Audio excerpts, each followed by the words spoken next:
How to use dictation in Microsoft Word for the web. Dictating in Word for the web just got better. With the new dictation toolbar, it's even easier to create content with your voice. You can quickly pause dictation with the movable toolbar.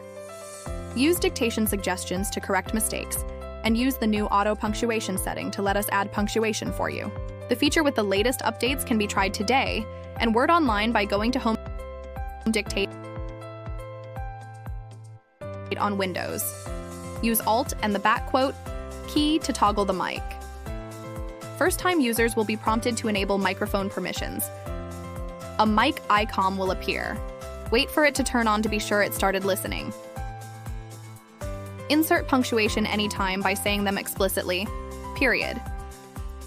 Fix mistakes with your keyboard or dictation suggestions without having to turn off the mic. Go to Help to see the full list of supported punctuation. Hover over the mic icon and select the question mark. Scroll to the punctuation section. Markings may appear under words with alternates that we may have misheard. Select the marked word to view the suggestion list.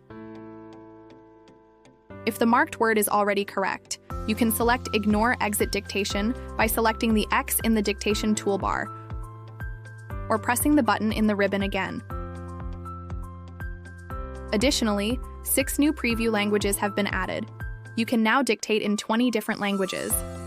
Go to Dictation Settings. To change your language, hover over or long press the mic icon and click on the gear icon to view and change languages in the drop-down. Use auto punctuation to let us add punctuation for you. Just toggle the check mark on or off.